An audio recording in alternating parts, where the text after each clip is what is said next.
Hello, welcome back to another episode of ABA Mom. I'm your host, Allie, mom of five, and today I have a very special guest, Manny, who is a foster dad on a mission on social media, and we are very excited to have you on and share your foster dad experience. So welcome to the show. Thank you. I appreciate you allowing me to come. This is absolutely an honor and a pleasure. Allie, I appreciate this opportunity. Yeah, absolutely, absolutely. So it was funny because we were just talking about how I found him, and I don't know if anyone's familiar with some of the bro rooms, but they're like a way to kind of expand your TikTok following. You own a jewelry store? Is that what you? So it's a jewelry business, yes, that I am connected with Great. as well. That is so awesome. So you're very busy. Yes, absolutely, 100%. So can you share a little bit about your journey into foster parenting and like what has motivated you to become a foster dad? Pretty good question. I appreciate that. It actually starts from my journey as being a foster kid. I personally myself grew up in foster care since I was 3. I went through quite a few horrible homes in my life and things that I never ever would want a kid to experience ever. I feel like the system back then was really, really horrible and didn't have all the things put together. And I wanted to be part of a change for what I could do for the future. So I always knew I wanted to be a foster parent because I always wanted to try to provide kids like me the opportunity that I never did receive personally. So that's what really always wanted me to start with becoming a foster parent.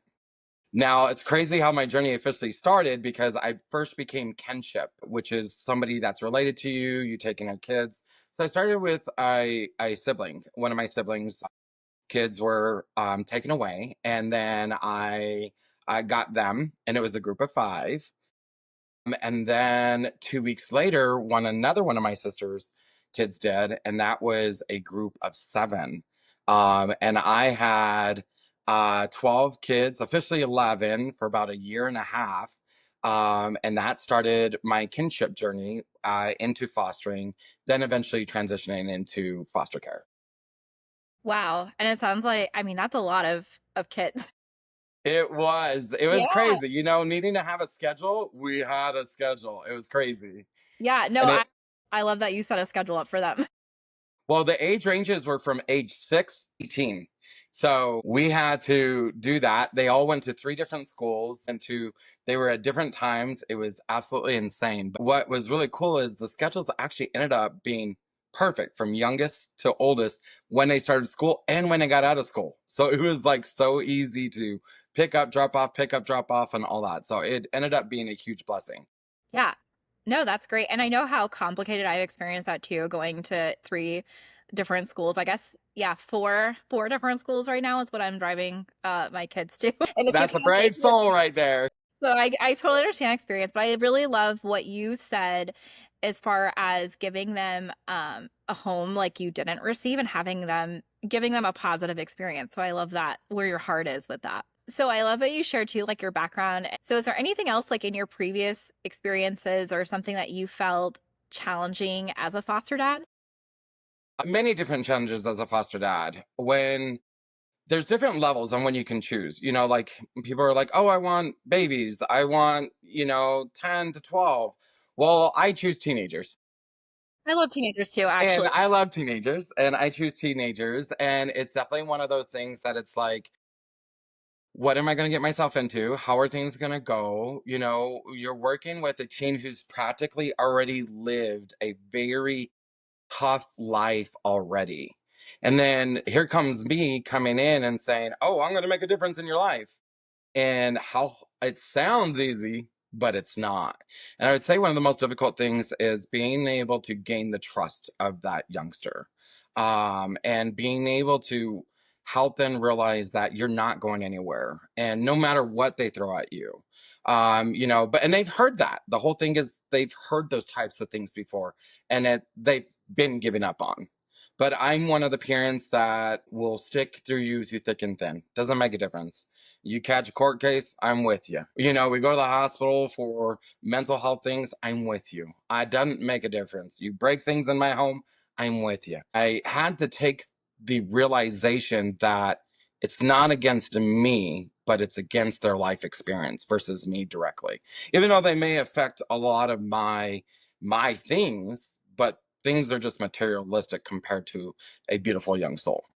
And I love that you share that too about not taking it personally because, kind of that sounds like a lot of learned behavior. So they have learned how to do these things. This is how they've learned to adjust to the world based on like the different like environments that they've been in, their personal experiences. So I love that you're not taking any of that personally, even with, some biological parents too. It's just, I think too, it's just like the things that kids do that they take very personally sometimes. So I love that you're addressing that it's not you, but you're there for their support. So that's fantastic. And I think that sounds exactly what they need. Absolutely. And I can't say I'm perfect at that because there are Yeah, times nobody that is. sometimes you're going to be like, wait, what did I do? Or why did I, or, Yeah. it goes back into your mind and it makes you think of like, wow, that hurt. But then you had to say like, oh, well, there's this training I took one time. It's a TBRI training. And the biggest question was, it's what's the reasoning behind the behavior? If you can ask that towards any situation that you ever kind of go through in life, what's the reasoning behind the behavior? Then it'll really give you an understanding of like where they're coming from and what's affecting them. And then you can realize not to take it personal versus like, I know you may get hit with it at first personally, but then you can realize and analyze the situation and realize, well, that isn't me. That is them working through and figuring out things because they've never had the safe place to do it. Right. Yeah, and that's great. And you're right too. Like there is that human side of things where it's just like, there's times both personally and I'm not great about having like, professional like I am professional, but just having my work life and my home life kind of blend together. So it's like I can't take the analyst part out of me and what I do Right. and your behavior. And they're like, no, like, but I love that human side too, because there's times where I've just had to walk away and kind of from a situation just to reevaluate myself and how I'm feeling because sometimes we definitely can get emotionally invested and just kind of just realizing and coming from like a different perspective too. Absolutely. But that training sounds great. It is. It's actually the best training I think that actually really changed my mindset to like really hone in to, but then we have to go back and remind ourselves, oh, go back to that because Right. it is a training process for yourself. Also, since I never had it before then. So, like, you get to continuously educate yourself and reminding yourself over and over again how you need to make sure you react, how you need to respond in a proper manner, and not let it be in a trigger aspect for them. Right. Yeah. No, that's fantastic. But yeah, that's a great perspective. I think that's a great training. I like how it's a training for foster parents, but really a training for all parents. I would agree. So, but I think that's fantastic. So, what strategies, and you've kind of shared a little bit about that, but as far as building that trust and rapport with children, what's one way that you use to kind of build that rapport? It varies by each child individually, right? Because there's not like one book that says this is how you're going to work with this child. It's really just listening. That is a huge thing. I can't tell you how many times our teens are used to everybody just telling them what they get to do, what they have to do, what they get to do in this. But honestly, when you sit back and you really do listen and pay attention to them, and I don't have a lot of rules when a kid first comes into my home because I don't know what rules they're willing to test and where their strengths are with holding, where their things are. So I'm not going to slam them. I have easy basic for my ones. I do easy basic rule is you need to respect yourself and everybody within our home. And then you just got to take care of your daily duties, shower hygiene, all those type of things. But like I like to get to know who they are. So it's like allowing them to kind of show themselves and then have no reaction to mean reaction, vicious reaction. Say they did something that was horrible, right? I'll give one of the biggest ones. My kids love to ditch. How many kids don't like to go to school, right? Most parents would be fierce about that and those type of things. But I ask them, hey, why are you ditching? Because that's wrong and you shouldn't be doing that. No, hey, like, what is it? Do you not like the class? Do you not like the teacher? Do you not, is there a student in there? Like, getting down to the basis for it and then allowing them to talk, like, you'd be surprised on what bothers to see what bothers them.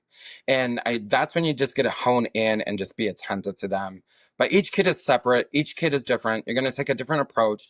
That's why educating yourself is so important, to be able to understand different type of methods. Some kids are intellectually intelligent. Some kids are visually intelligent. Some people do things by writing or drawing, artistic. There's all these different things that me as a foster parent has to be ready to adapt to, and then be able to speak that language to be able to communicate with them.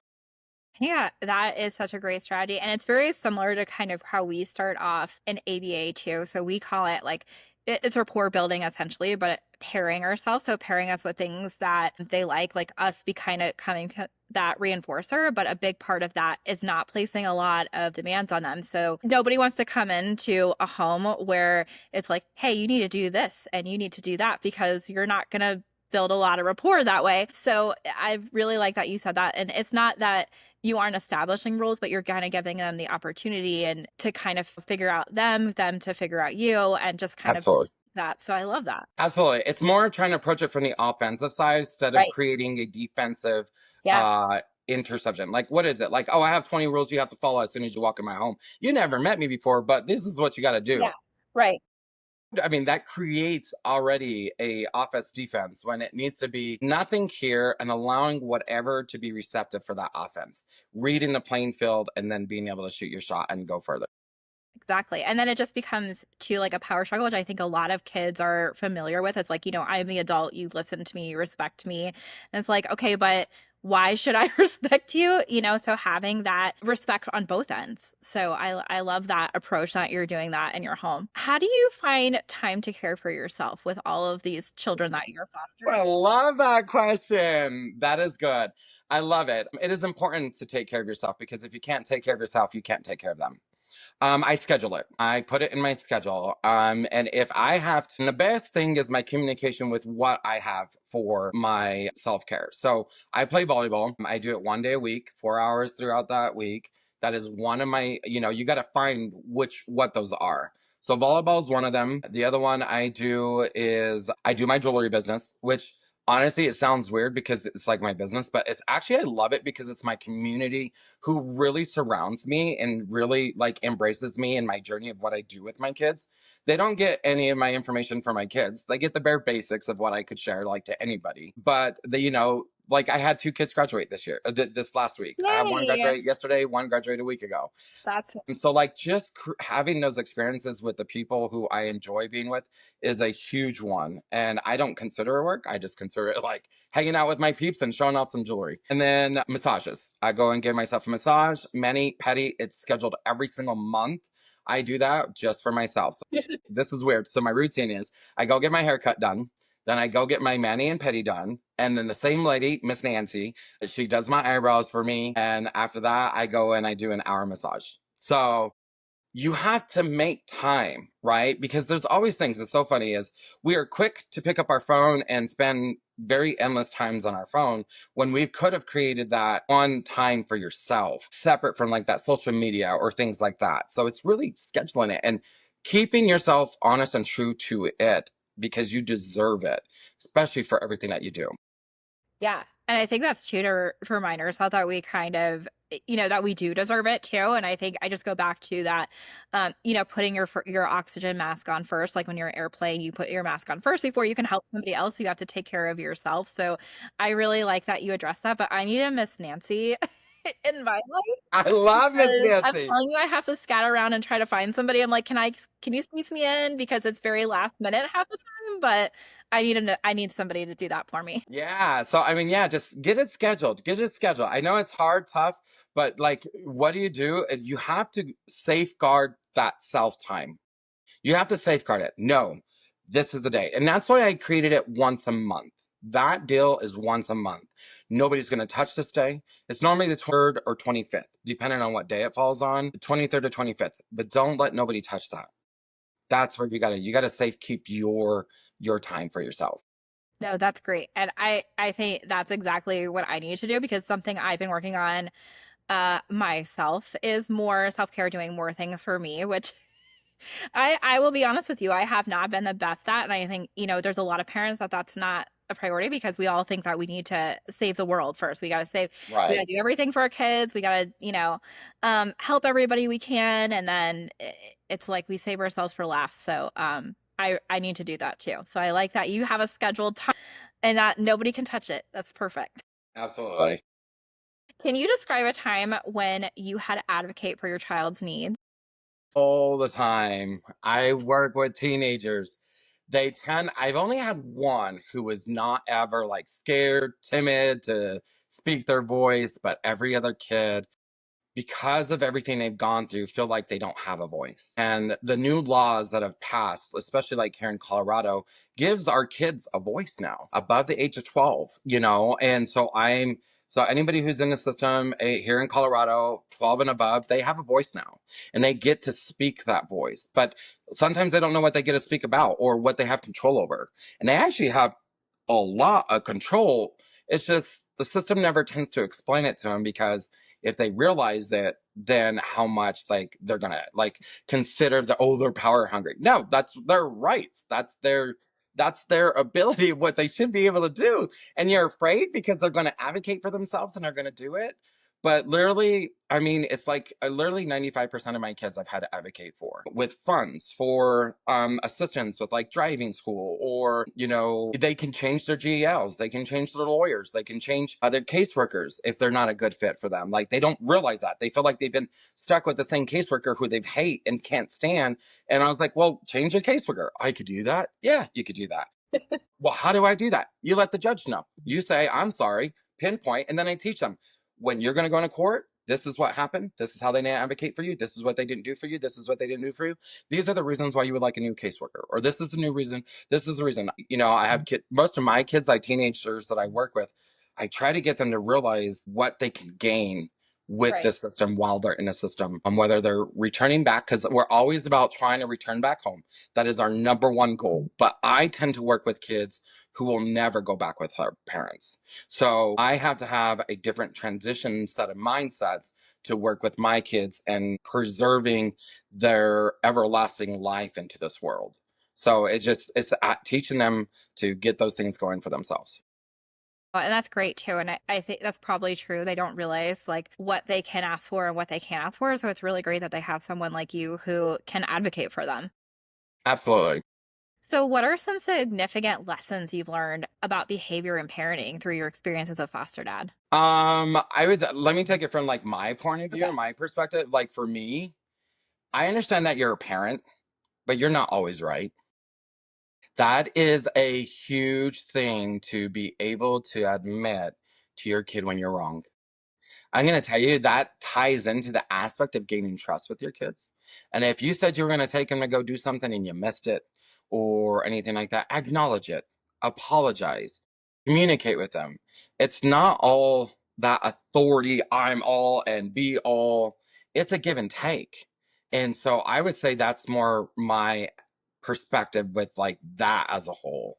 So I don't know if that makes any sense or not, No, but that makes complete sense too, and that you are able to humble yourself because I'll just tell you from experience. And two, when I first, so my son is 17, so he'll graduate next year. My yeah, oldest son, yeah, but then I have a baby. It's like I have all you like got the yeah, whole he's spectrum grown. there. Right. So I get to start all over. That's fun for me.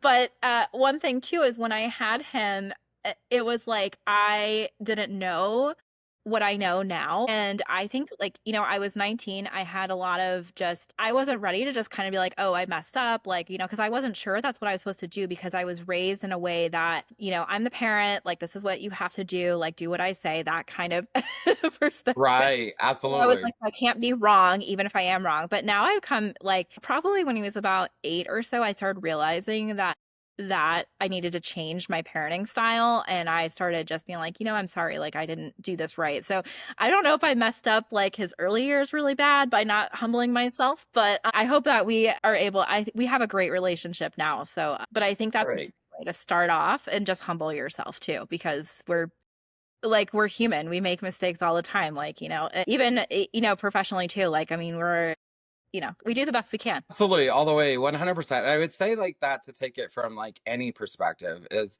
if you're wrong, say you're Okay. wrong. It's Yeah. okay to be wrong. It's okay. What happens, I feel, is when we take that we're right, we never give ourselves the opportunity to even educate ourselves further. So, because you're not right all the time. Yeah. And it's a learning experience too. So you either take the learning Exactly. experience or yeah. Yeah. Otherwise you're not giving yourself room to grow. So but yeah, I really love that you share that too, because I think that's so important as, a parent, just as a person to just admit like, yeah, like I messed up. It's a tough thing to do. It's a tough pill to swallow, like for Yeah, sure. and they model our behavior too. So if we're Exactly. expecting them to admit when they did something wrong, then we have to model that behavior too. Absolutely. I even had that experience the other day with one of my kids. He ended up screaming at me and literally like seconds later, he knew right away, "I'm sorry. I wish I'm so sorry." Then we stayed quiet because we're coming I picked him up from work, stayed quiet for about 5 minutes, and then he went to talking as normal and try to change that perspective, but I'll be honest with you, when I first got him, I would have never had that, "I'm sorry." But I think it's with that genuine aspect of like, yo, I messed up. I'm sorry. I ain't gonna Right. sugarcoat it. But I think that helps him to be able to realize he doesn't have to be on the defense and he could be wrong. And that's okay. And I don't, in those aspects. So it works both ways. And it gains that. You said that modeling our behavior. Exactly. We want our kids to do, it's so funny is how are your kids acting? And then turn around and say, how are you acting? And do a Right. self evaluation because I guarantee they're acting like how you're acting because you think you're almighty and know everything. And that's what they're gonna get too. So it's Exactly. that do as I say and not what I do, that doesn't That work. don't work. They're gonna do what you do. Right. So how do you handle it when there are setbacks or challenges, particular behavior, and what kind of like behavior strategies do you use? Good question. With any setback or whatever it is, I acknowledge the situation. And then we brainstorm. Honestly, it's like I don't really have any crazy techniques. It's the reality of like, all right, this is what happened. There what and I bring it back to this is what your choices were. This is what you did choose. And then how do you want to move forward with this choice and this choice? A lot of our kids, when they're learning and developing, they want to have so you want to kind of set out pathways for them so that they can be side by side. And it's okay if they intertwine or cross over, but it gives them an option to, hey, I was thinking about doing it this way and I realized I don't think I could do that, but I know we talked about this way. So it's creating pathways and wavelengths, but heading in the same direction so then they can utilize or adapt and see which is best for them. So really acknowledging the situation, being upfront about it, dealing with consequences, because those choices you make are going to come with consequences. I'll say one of these things is funny as one of them decided to break their laptop from school. Okay, but the whole funny thing is because of where we have already started to grow in our relationship, he literally after he broke it sent me a picture of it and said, "I'm sorry." And he said, "Well, I said, let's talk about it when you get at home. Don't try to do anything over text. Be in person. Make it personable. That's a huge thing. Text words, they don't know your tone, they don't know your understanding, they don't know your expressions. A lot of kids need that. They need to like, well, are they really mad at me? Are they not really mad at me? So they gotta feel that. And their energy, they're based off of energy with that. So providing that up front, then saying, all right, so what are we gonna do here? Because I'm not gonna pay for that. That can come out of your allowance. We can make a budget for it, and then we can you. He has his own debit card, so he has to go in the office every month. He has to put that money towards his computer, and he knows he's got until he graduates to pay it off. And so, but we deal with it. It's give him options. Deal with it. And he goes, well, I got a job now, so I'm going to pay it off quick. Did I even say anything on that? No. Did he realize he knew he wanted to take care of something really fast? When you give him that time and that option, it allows that opportunity for them to learn. No, I love that approach too. It just sounds kind of like the natural consequence, right? So like if we break something, we usually have to pay for it, right? So I Absolutely. think that's a great way to kind of approach it. Like just what would pair with that? Like what would be the natural consequence for that? I really like that behavior strategy. I know for us, kind of like in the behavior world, there's consequences for every behavior, whether it's good or bad. So if you do something, get like rewarded in some way, or if it's something, you say like a maladaptive behavior, then like breaking Right. a laptop, then what are kind of the consequences for that? And then how do we find a replacement skill? So instead of breaking a laptop, what can you do instead? I love that you're kind of just taking that natural approach and like a realistic like expectations for them. So Absolutely. that's I think great. one of my biggest things, especially when you're dealing with a kid that you don't know, I ask them, what do you think your consequence should be? I like that. You're normally going to get, I don't know. Yeah. So then I said, well, what are the things that you love that you feel like the thing you love to do the most that you feel that is hard for you to be away from? And think if that should be the consequence that you want against things that you do wrong. And he goes, well, because then he started saying, well, I shouldn't see my girlfriend. I was like, for how long? Well, I don't know. I mean, I love my girlfriend, and I'm like, so okay, but then it makes them think about the things they really it's like it's giving them that like, okay, well, you put it back in their place, in their spot. You recommended that if you need to have consequences, that not seeing your girlfriend is one of them. And that is somebody you enjoy being around, right? So it's giving them, well, yeah, and then they'll think twice about wanting to do that bad reaction because they know they're going to lose the thing that they want the most. But they're the ones who chose to put it up front. They're the ones who chose to give you that was an option. So kind of give it back to them to let them feed into what they should feel that those consequences should be. Yeah. No, that's such a great idea too, is kind of just let them because you're putting more thought into the consequence versus just this is your consequence and this is what happened. So I like how everything with you seems to be a conversation. And Yeah. it's not just one-sided. So that part I think is a very beautiful thing. What advice would you give other parents who are considering becoming foster parents? Um, get teenagers. No. Should they start with teenagers? Oh my goodness, we really do need parents for teens. They really are amazing. The reality is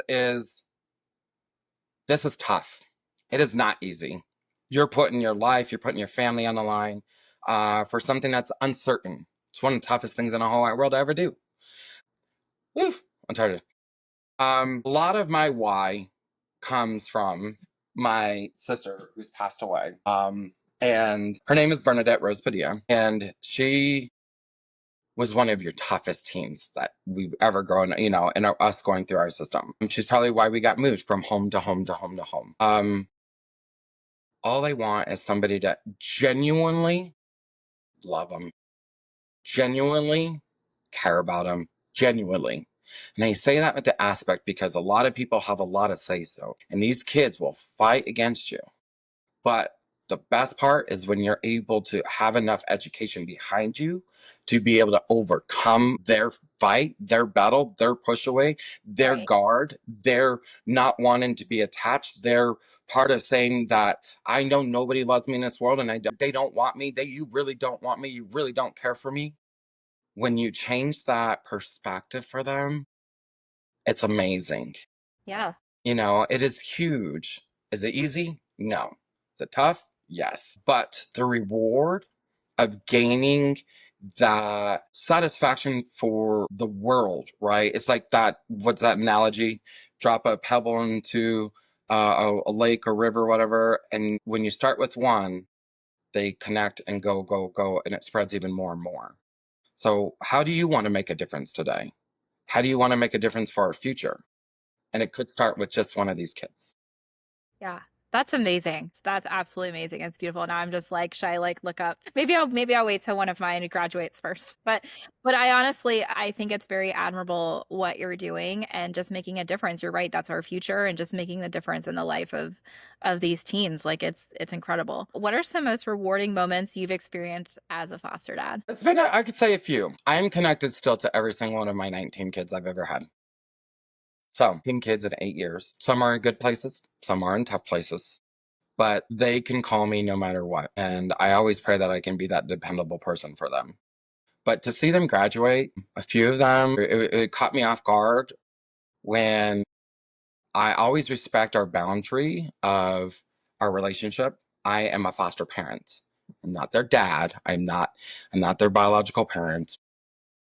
What warms my heart is eventually if you've done kind of the right things and you maybe filled a need of being introduced that, hey, this is my dad, you guys. So that is like my heart. That is like, and I don't expect it. I never do. And I never force and never anything. But I'll tell you this, there hasn't been one of my kids by the time they've left that I have not been introduced as dad. And it means the world to me because I mean, I'll never have kids myself personally because I feel that there's such a need that we can take care of the kids that we have in this world today. And so, it's just one of those things. So What an impact you have too, that they all call you dad, like, just that's amazing. That's pretty just neat.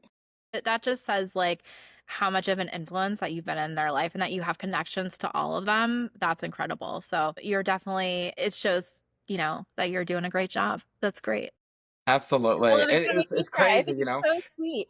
And there's sometimes that we even get we'll do like a crazy party pizza. So this is hilarious, right? So when all the boys come over, there's like seven of them. Man, we have each they have their own individual TV and then they have their own Xbox or PS5 and they're like all like Fortnite or whatever. They're screaming. We got three Yeah. upstairs, three downstairs. We got pizza going, we got games going. The girls over here on a movie night in the other room. And like it's fulfilling, but I'll tell you, the journey it took to get there, ooh, but the reality of when it comes back together again, it's impeccable. And I'll tell you, just from like an ABA perspective, that's a lot of people I think go into the field is just seeing that impact, seeing the difference because, it, not that I've had, I'm sure there's more challenging too, but just some of like, the most challenging or some of the most challenging behaviors and kind of coming in and being like, wow, like look at this difference that this kid is making. So this is where they started, they didn't trust anyone, they're like I will just tell you like smearing poop on the walls or like it's, you just No, it just I but it's didn't a want to lot. go into that Yeah. bad, but it is like that. So just some tough stuff, like 100% is. depression, SIB, all of those things, like, and then people go in the field and I say, "Well, why do you do this? Like, you put up with this." And I'm like, "Because reward is so worth it." Because Oh, when they can learn something different, I'm not kidding you. Like I had a kid who loved to break everything. So funny. So this was my first time ever learning. It was one of my first set of kids. I traveled when I was younger. I would collect a coffee mug from every city I tried to visit, like any big city I visited. And so I had like a good like 72 mugs. He broke them all. okay. He broke them all. He goes, "You love these?" I was like, "Yeah, I love those." He goes, "Woo." And I was like, I put on a poker face. I did not even I cried later in Right. my room. But the reality was I couldn't let him know that that hurt me like that. The whole thing, and it's not saying don't show your vulnerable side, but what it is saying is they want a reaction from you. They want to make sure they hurt you. And that's like the fight towards it. But then again, what's the reasoning behind the behavior? And why did they do that? Because Exactly. they've been hurt so much. We have to see it from their perspective. They've had their life torn apart. They were taken away from their parents. They were taken away, probably away from their siblings. I mean, I'm a sibling group of 23 brothers and sisters, and I only got to grow up with four of them. And then we got split up, and it was just two of us. And then it went to just me by myself, then two of us, then four of us. Who would you want to, how do you want them to control or understand that? They Right. have no say so in what's happening with their lives. Yeah, they want some kind of control over their life. Control all Right. the way. Yep. So And yeah, and honestly, you're right. You're absolutely right about the reaction too. And that's a lot of what I do sometimes like when working with parents and families, just like don't react. Like I know it correct. bothers you. I know you don't want I had one parent that all of their Christmas that they collected that was like their moms and like like ornaments and all of the things that they had and they were just so heartbroken about it and I'm just like okay but just right now like don't Don't don't react. respond now. Hmm. And and I have to do a lot of that with, especially with teenagers. I mean, they come at me sideways, left and right. They really do.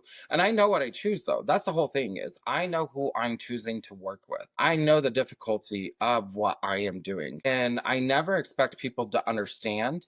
But I'll tell you, guess what? When somebody tries to come at you sideways outside the picture, I will defend my kid 100%. I don't care if they're in the wrong or right or whatever. We'll discuss that later, but you have no say so in this. And that I think is also what helped me in a lot of relationships with my kids because they never had anybody stick up for them.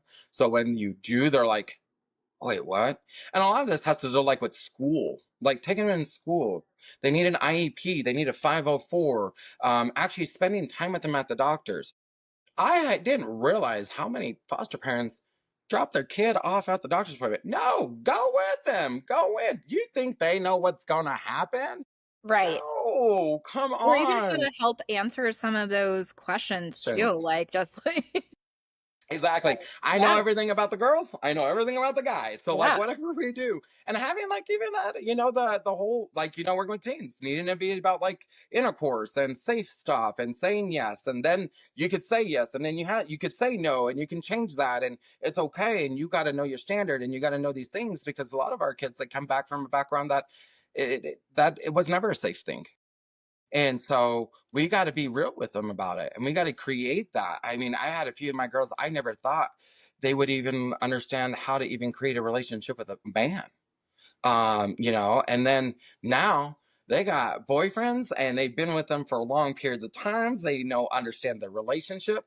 But I think it had to be because I had to show them that part. And I got to teach them that experience and not that horrible experience through it. No, I think that's great that you could teach like positive relationships too. And just, and I think all kids, especially teenagers, just like learning like their boundaries and how to self advocate and like finding out what their wants and because they're really discovering themselves. So it's such a crucial Absolutely. time. You kind of learning what their wants and needs are because they really may not know anyways. And plus, if they're not in a stable environment or have a safe place, like how are they going to learn? So it's great that you Absolutely. are that safe space for them. And you have to when you're doing this, when you're doing that, and you could choose, right? Because as a foster parent, when you're doing this, you're going to get a file on this kid. You could choose. You're going to be able to see what they're like up front. Now, granted, the county's going to make them sound good. County's going to say, oh, yeah, this child is amazing. They go to I'm school. sure. They have no I'm sure. problems. There's nothing. There's all this. And then when they walk in your home after the honeymoon phase, then you're like, wait, where was all that in that paperwork? Well, they known about it. They ain't going to tell you about it. It does a disservice for both sides, though, in reality, right? Because if you don't have a home who knows how to handle that type of behavior, then you're going to have another person give up on another kid. So know your limits. If that's one thing I can say is know your limits. But when you choose to do this, know that you're choosing for a long haul. You're not choosing for because you want to be picky about which kid you want, which one's the best kid, which one you want for this. This one's better for me. This no. You're going to get it. What you can do is you can teach them and train them and mold them into a specific like with different directions and everything you provide. Eventually they might be there. But a lot of things that we do for our kids now, we don't ever see that until later on in their life.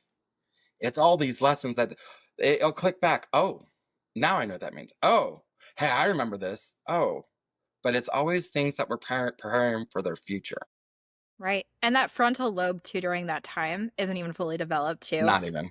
What, 25, 26? Maybe. We need to push it to 30. Yeah, exactly. I'm not even sure mine is all the time either. I'm like, "Oh, okay, I remember that lesson." Yep. So, but I think that is absolutely fantastic what you're doing, and I could just tell, like I think that if I was in Colorado, like you and I would be sitting down having some coffee or something. Let's do it. Come visit. We all good. I love that. So that's some self-care. So what are your hopes for the future of children that you fostered, and how do you plan to continue to support their growth? My main thought and always process is meet them where they're at. Okay. Yeah. Meet them where they're at. I have no expectations for them because you want to know what? We all can have an expectation of where we want to be, and that goal is good for them. My for myself is to be say when they fall or when things didn't work out right, but I want to meet them always where they're at because sometimes that's all they can give. And that's all they can allow to have happen. I don't mean to take that in the reverse way because we're talking about achievements, but really, no matter where they're at, It's that hard to is get an it. achievement. That is from far further from where they ever came from. So it's meeting where they're at and say, hey, I'm right here. It's like being able to just allow them to grab that arm and just like lift them up. Hey, I got you still. Grabbing that hand down and saying, hey, I'm still here with you. What's next? Let's fly through it.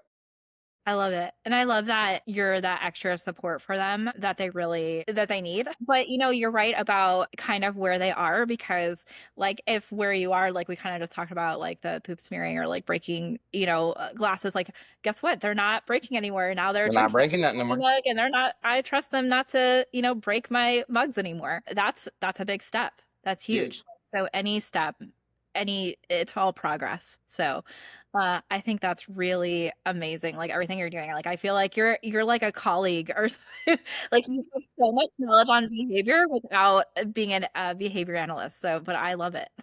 Well, I really, I always thought about this. It's so funny. A lot of people want you to have like this education behind you, but I don't think there's anything better Yeah. than experienced education in your own personal life that you can be able to talk and about these experiences and everything as a whole and really come from reality. Like a lot of the times they try to like we don't realize how to take things back to basic. We got a basic reality. This is this. This is the action.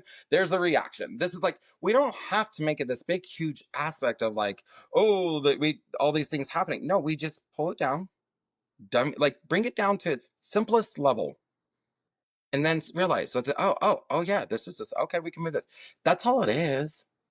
But we always like to make things bigger than what they really are. I don't know why we do that.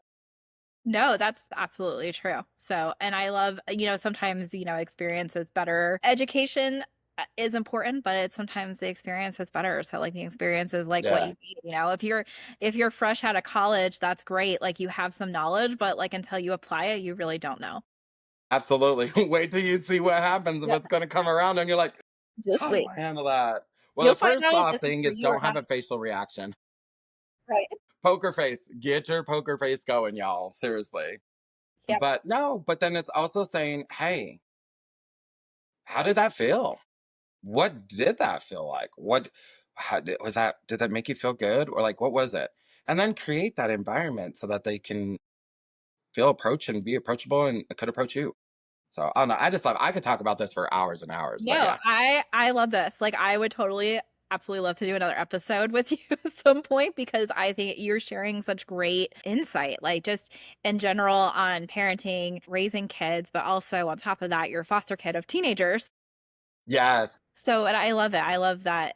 Thank you so much for sharing your experience today. It's been a pleasure having you. And if you like this episode, listeners, make sure that you like and subscribe and leave us a review.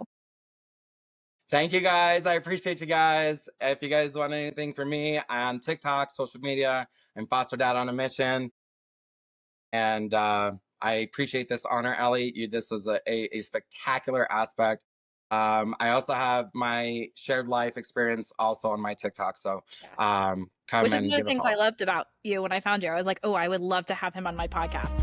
So, well, Ali, you're amazing. I thank you for branching out in this perspective so that we can make more awareness of this. This is huge. This is important. And it's going to help educate not just foster parents, but parents in general. But we just got to hopefully hope that parents are willing to listen and heed what is available, what is out there, and how we communicate and how we can uplift each other all the way through. Absolutely. Thank you so much for sharing today. Thank you. Have a wonderful day.